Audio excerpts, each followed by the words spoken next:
Alright. Tara. Pakilala ko kayo Batibot.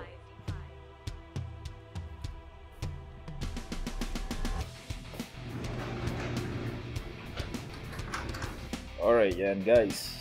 That is Batibot. Yan, si Batibot yan. Bakit Batibot? Kasi ano siya street glide, Harley street glide. So para siyang, ang street glide kasi is Batwing kung tawagin nila. So yung ang flarings kasi nila sa harap is parang bat. So yeah, Batibot. Kaya Batibot. Ang galing. Anyways, so meron siyang engine na Milwaukee 8. Bakit tinawag na Milwaukee 8? Kasi yung may dalawa silang headers, 2 headers, tapos sa isang head merong 4 na bulb. So yung bulb na yun nagpo-produce ng ano yan, ng torque, exhaust, etc. Yun lang power. So may 4 sila tigisa. So it's 4 plus 4, 8. Ayos, no? So 114 cubic inches siya. Meron siyang, if di ako nagkakamali, it's 1,836 cc. So yeah. Then yung torque niya is I think 88. Then yung horsepower niya is 118. Yup. So ayan. Yung gulong side, yung gulong niya. So sa MTO9 kasi meron akong MTO9 dati. I mean, not MTO9. Yung kapatid ko pala may MTO9. Meron akong MTO7 which is yung wheels niya is 18 inches. Oh, I think it's 17. Yeah, 17. 17 lang. So ito, I think yung harap, yeah, yung harap nito is 19. Yung likod niya is, di makikita eh. I think it's 18. Yeah, it's 18. Yep. Yeah, yung harap ng MTO7 is I think a high 120 by 70 by 17. Yeah. Pero ito I think it's ano ba to? Yeah, it's 130 by 60 by 19 yung harap. Then yung likod, di makita kasi may mga bug eh. Ano ba natin makikita? Yan. I think alright. I think yung likod is parehas lang nung I think nung MTO7. Ganun din kataba. 180 55 by 80 naman. Mas malaki lang yung wheels nito eh. Yung rim.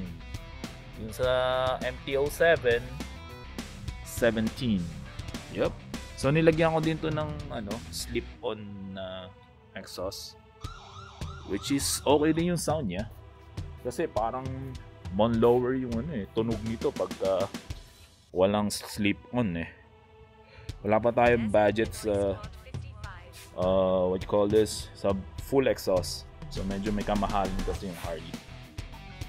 So ito hindi rin to standard yung grip niya. Nilagay ko lang din yan by myself. Tsaka itong 12-inch na ano, handlebar, ape hanger yan. Yan, ganyan siya kataas. So comfortable yan, yeah. Tapos ano ba mga nilagay ko pa dito? Ito stock to eh, LED na yan, kaya ayos na ayos. Yung iba hindi siya LED. Ewan ko, ang mahal-mahal na mga motor, pero ang nilalagay nila is halogen. Dati yun na, pero ngayon I think it's all LED na. So itong parang ano, patilya na to, kung nakikita nyo, itong parang patilya na yan, nilagay ko lang din yan. Yan standard. Kasi nung nagra-ride ako sa ano, sa highway or freeway, yung hangin napupunta sa ano ko, sa baba ko. So ang ingay sa helmet, ang ingay. So bumili ako niyan.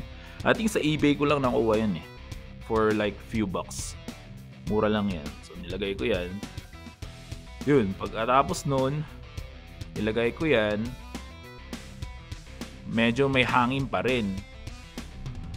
Then dinagdag ko to, itong mga to, na eBay din. Cheap lang.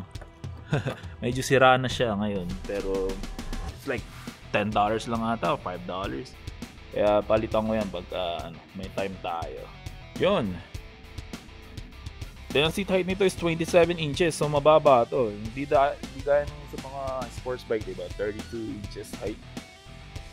Yep. Tapos yung bigat nito is like, what you call that? Yung bigat nito, may bigat to eh. I think it's 836 pounds. So mga 387 na kilo. Kaya medyo mabigat. Pero pag ni-ride mo naman, di man nambubuhatin, di ba? Kaya pag ni-ride mo, bali wala lang. Maano sa hangin to, matibay. Hindi gaya ng mga sports bike. Hindi gaya ng mga sports bike, di ba? Sports bike, ano yan eh. Medyo magaan. Kailangan magaan sila nga para mabilis. Ito, top speed ko dito. Kung makikita nyo yung speedometer nito is 120 lang.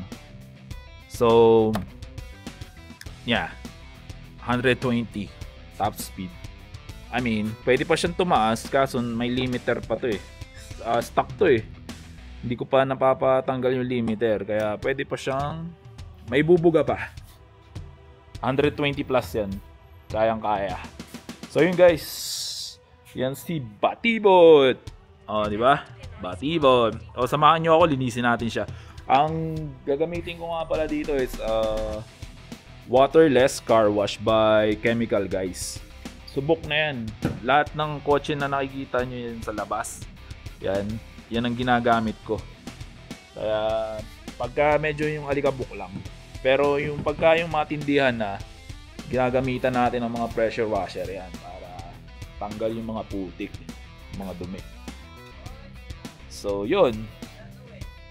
Alright, samahan nyo ako, linisin natin to. Tara!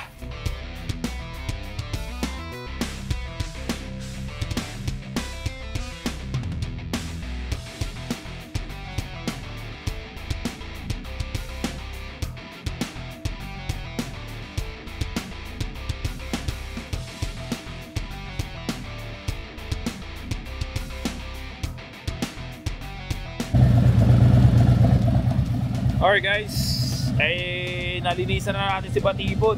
Kaya dito na magtatapos ang ating video. I see you guys next time. Babush!